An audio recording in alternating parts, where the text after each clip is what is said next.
Okay,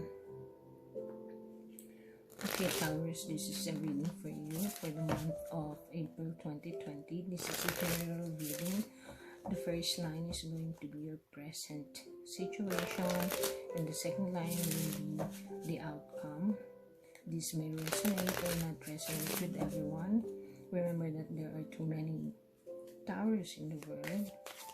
So take what resonates and leave the rest. Please don't forget to subscribe to my channel.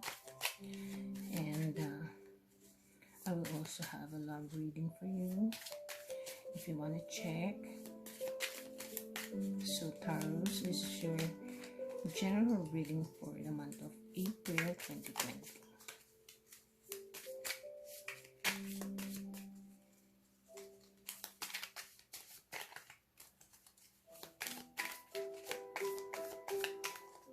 This is your present situation.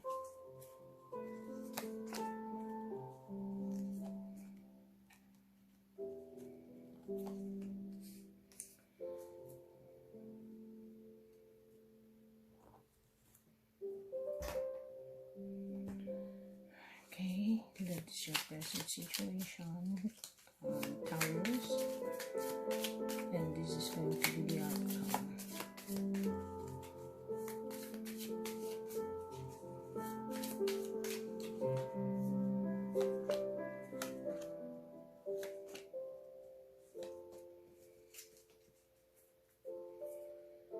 The star upright, okay? That's the bottom of the deck.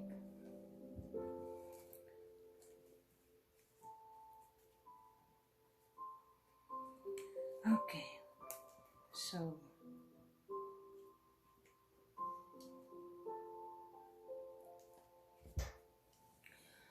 you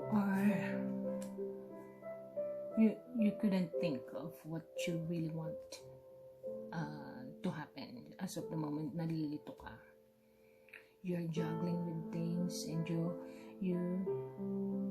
don't know what to do. You are looking at all the things na napundar mo, pero hindi ka pa rin masaya. You're still sad. Kahit na yung mga gusto mong nangyari na, still hindi ka pa rin masaya.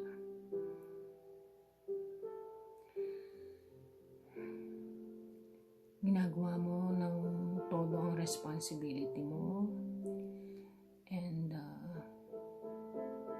masipag ka naman, hindi ka naman nagigipit,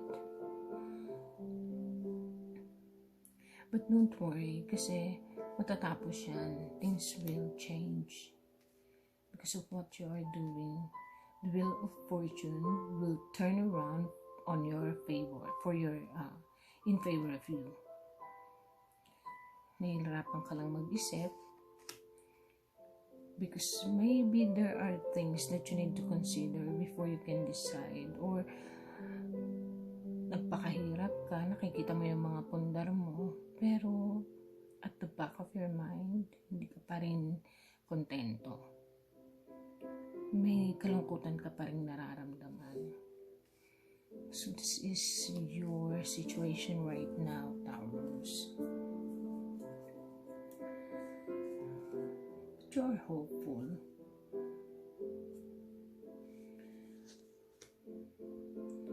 May message sanang parating, and this message will be delayed, but it will be this is the outcome, Taurus. The message is about someone, but this is not gonna happen really soon, but there's someone who's going to help you and protect you. It can be a man or a woman, or it can be you trying to protect what you already have made from the not so good news na parating. And after this, you are going to rest because you're working so hard. So you're going to get some rest. And napagod ka eh. for what's going on around. I'm not really sure what's that, pero it seems to me na masipag ka naman, pero napagod ka. Tapos may news pa na hindi ganong magandang parating. Pero mapapagod ka. And this pagod is going to be quite alarming. It will be a little bit alarming dahil it will cause you a little worry, but you are just going to rest on it. Hindi mo siya iisipin. Okay? Parang bahala kayo dyan.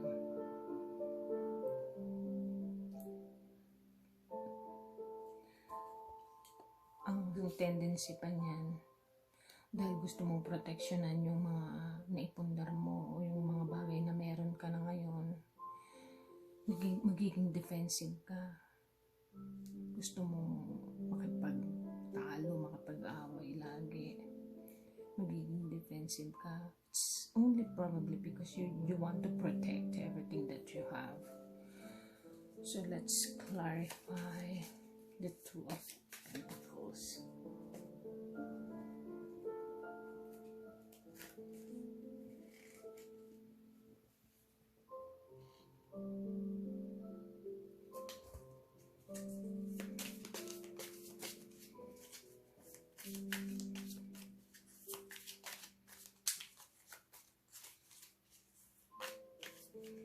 Let's clarify the Two of Pentacles for Taurus, please.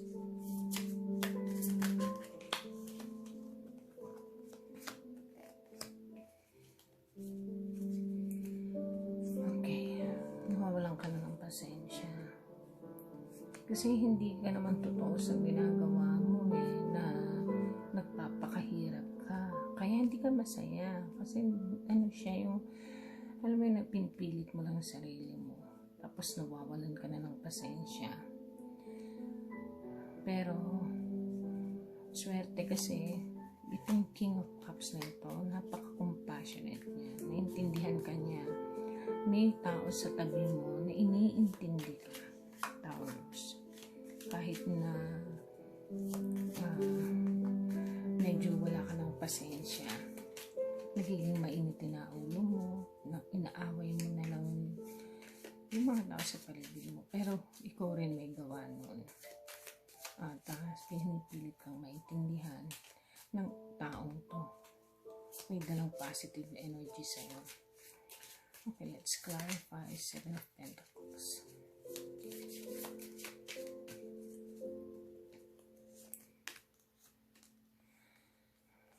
This is depression. Hindi depressed ka. Kasi takot na takot ka tungkol sa, alam mo yung sa mga pundar mo, sa kayamanan mo. Sobra kang, hindi ka masaya kahit marami kang pera, Taurus. Ano bang problema mo? At masyado siyang nagiging cause ng worry mo. Bakit?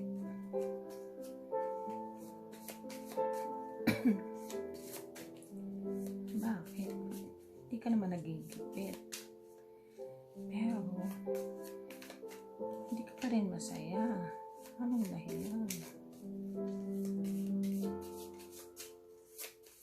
Okay, let's clarify Knight of Pentacles.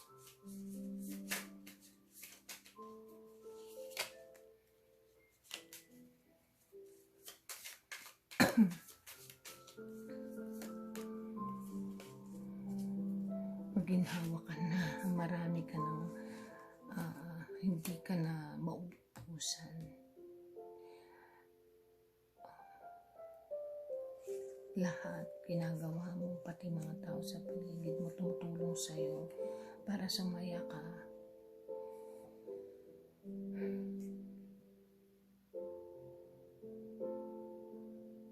So dadating din yan, sasaya ka din. Kasi masipag ka naman. Magaling ka sa negosyo. At ito ay ginagawa mo responsibility mo. This is a responsible person, and this is also someone who is likes luxury, good things, nice things, and is really blessed with happiness and abundance. Okay, so you don't have to worry. Masyado ka lang nai-stress. Kumbaga yung mga taong materyoso. Okay, so let's clarify the Wheel of Fortune.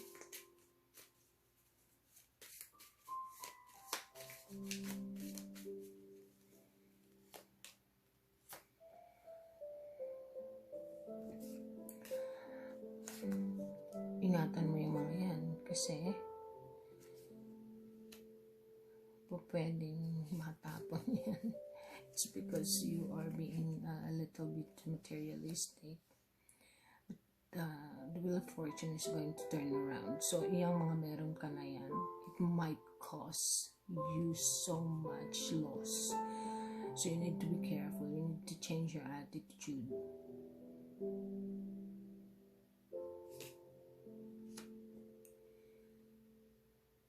Just be careful.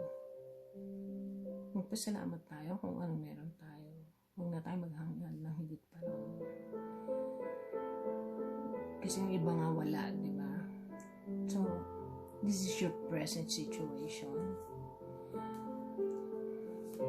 Let's clarify the Page of Rods. It's a message that's supposed to come pero madi-delay. And this is going to be the outcome. So, let's see the outcome.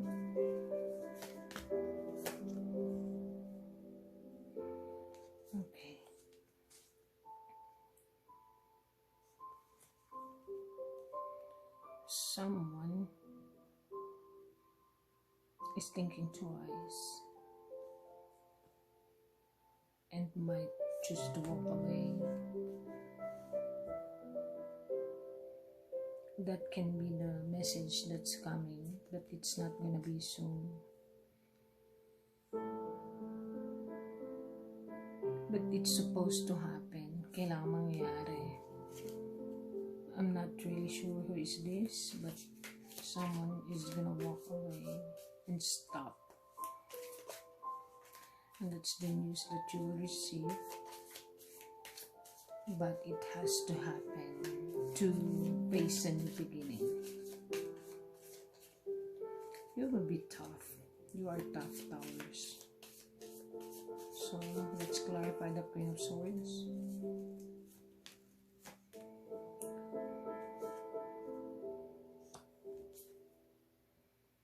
Nine of Wands. You're going to take a break sa lahat ng ginagawa mo.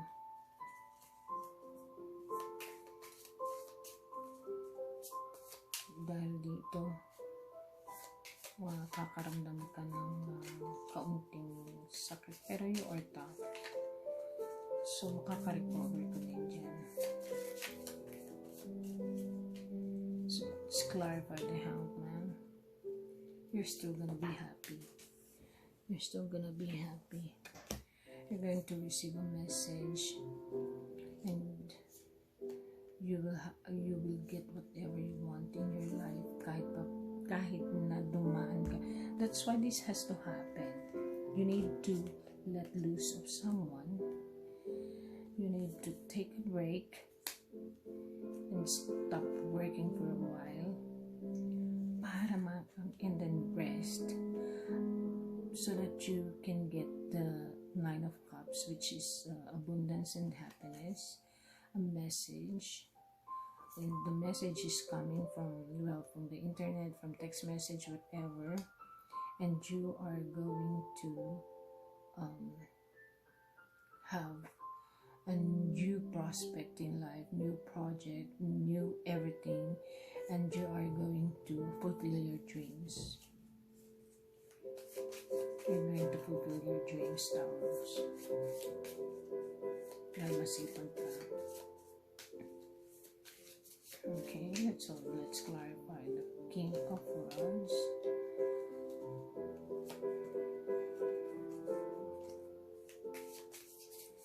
So the King of Swords, someone who is intending to harm you, but it's not going to happen. And someone is going to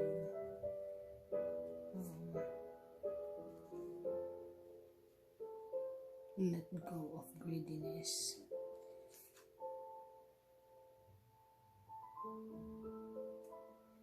Watch out for this person kasi medyo tuso ito. He will try to control, he or she will try to control you. So just be careful. But you will be very happy. You will reap happiness. And you will still do things. Mapag-isip ka pa rin kung ano pa pwede mong gawin. But you are satisfied and happy.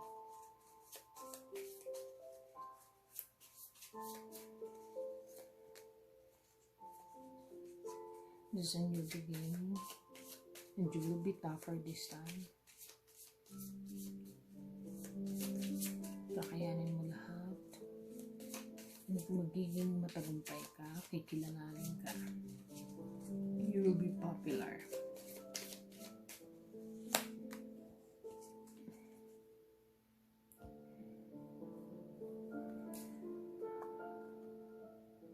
Someone from the past is coming and you are not going to be happy.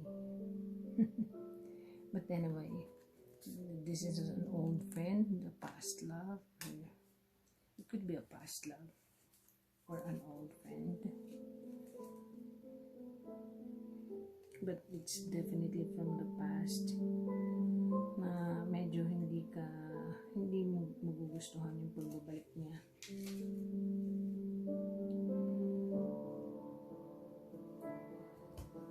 So there will be change. You're going to be popular.